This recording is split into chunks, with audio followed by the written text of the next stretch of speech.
We all know this feeling. The small act of hope in the blue bin. We've been taught the same simple story, that this symbol means this bottle gets a second life. For 50 years, we've put our faith in a promise.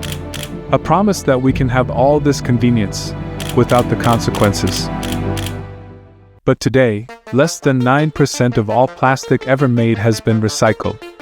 Every single day, the equivalent of 2,000 garbage trucks full of plastic are dumped into our oceans, rivers, and lakes. So if our plastic isn't being recycled, where is it going? And if the system is so broken, who built it in the first place?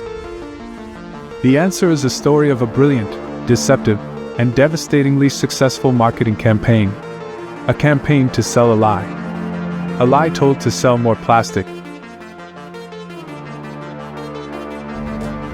The projections are for plastic production to double within the next 20 years. The thing about microplastics is that they don't just vanish away. The average lifespan of any piece of plastic is about 500 years. We're consuming so much. Would it be catastrophic? Maybe. I don't want to find out. The City of Salina's convenient drive-through recycling center is open again for business.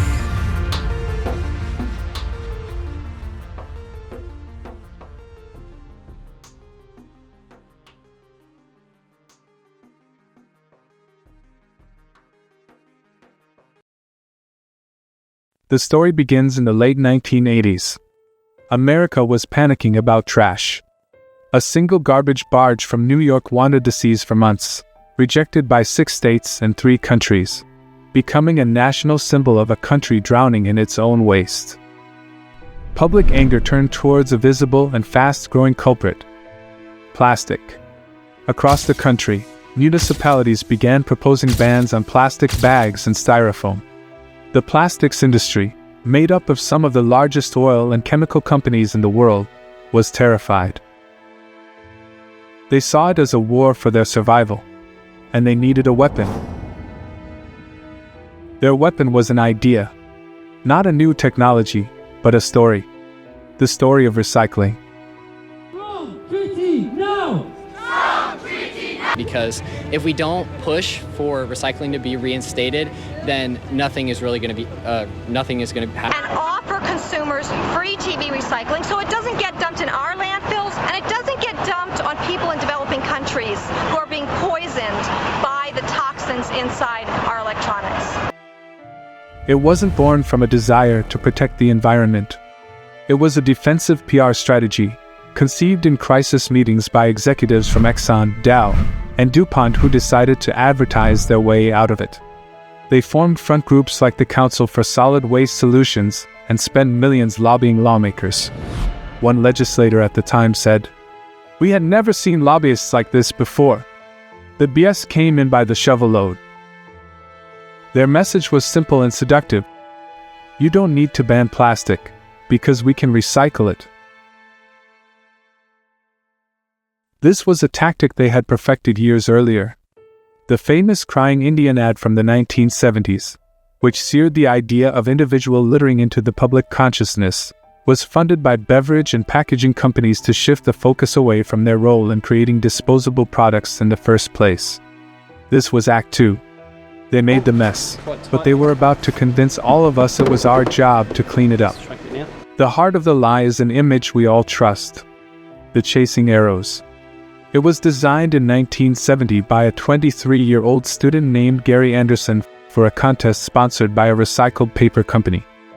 It was a symbol of hope, put into the public domain for all to use. But in 1988, the plastics industry hijacked it. They created the Resin Identification Code, or RIC. They put a number from 1 to 7 inside those familiar arrows and, through intense lobbying, made it law for this symbol to appear on nearly every piece of plastic. The public saw the arrows and thought, great, this is recyclable. But that was never what the code meant. It was only ever meant to help workers at sorting facilities identify the type of plastic resin. It says nothing about whether that plastic can or will be recycled. In fact, for most of them, the answer is no. This is the table of lies. Only numbers 1 and 2 have ever been recycled in any significant amount. The rest? Numbers 3, 6, and 7 are, for all practical purposes, garbage. Number 4, plastic bags, are machinery clogging nightmares for recycling centers. And number 5 is rarely profitable to recover. The industry put a recycling symbol on products they knew were destined for the landfill. The lie was printed right on the products.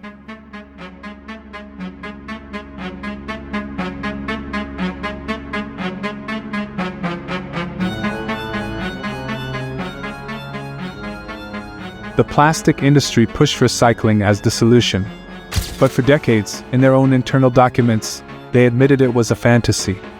They knew this because of fundamental chemistry and economics.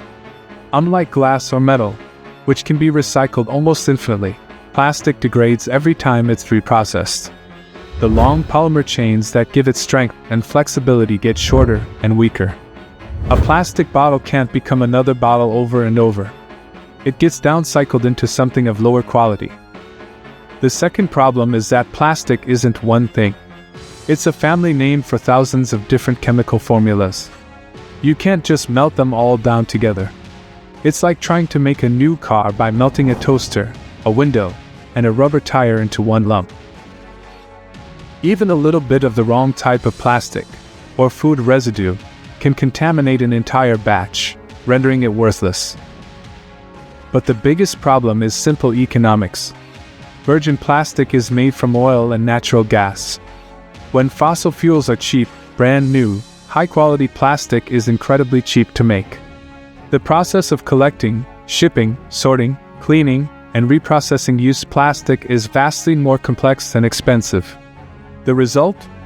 For most plastic types, recycled plastic is often more expensive and lower quality than brand new material. As one industry insider admitted, the constant flood of new, cheap virgin plastic would always kick the shit out of recycled plastic prices. The system was designed to fail. So if recycling was a technical and economic failure, how did the myth survive for so long? Because for decades, we weren't actually recycling most of our plastic. We were exporting it. From the 1990s onward, when you put a plastic bottle in a recycling bin in Ohio or London, it was often packed into a shipping container and sent 6,000 miles away. China became the world's dumping ground, importing nearly half of the entire planet's plastic waste. This was the dirty secret that made the system appear to work. It wasn't a circular economy. It was a one-way ticket to someone else's backyard. Then in 2018, everything changed. Now, China's recent decision to ban solid waste imports is having a huge impact both here in Korea and around the world as countries are scrambling for solutions for their growing mountains of trash. Overwhelmed by contaminated, low-value foreign trash, China enacted its National Sword policy, banning the import of most plastic waste. The global recycling system broke overnight. Suddenly, plastic waste was piling up in the wealthy countries that produced it. Recycling programs that had been running for decades were suspended. The waste was diverted to other Southeast Asian nations, which were immediately overwhelmed, leading to illegal dumping and open-air burning. China's National Sword didn't create the recycling crisis. It revealed it.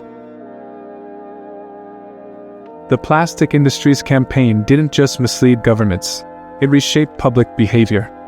By shifting responsibility for plastic waste from corporations to consumers, it created wish cycling, where people toss questionable items into recycling out of hope, not certainty, often contaminating entire batches. Even worse, this myth triggers negative spillover. Studies show that access to recycling makes people consume more, like using extra disposable cups because the option to recycle feels like a guilt eraser.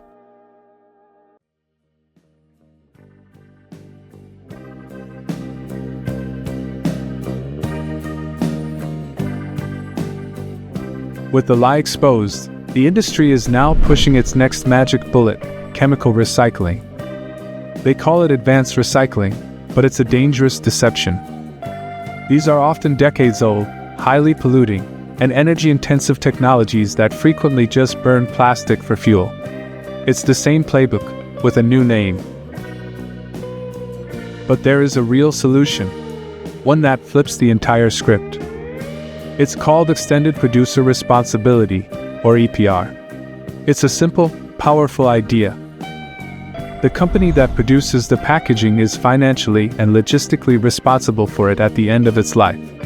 Suddenly, they have a powerful financial incentive to design products that are actually reusable, or genuinely and economically recyclable. And it works. In places with strong EPR laws, like British Columbia and much of Europe, recycling rates are dramatically higher than in the United States. It forces innovation, not towards fake solutions, but towards reuse, refill, and new materials that can safely return to the earth. It creates a true circular economy. For 50 years, the plastic industry has had us meticulously sorting, rinsing, and wishing on a system they knew was broken. They turned a crisis of their own making into our personal responsibility. But the problem isn't your sorting habits. It's the system. And the real solution isn't just better recycling. It's less plastic.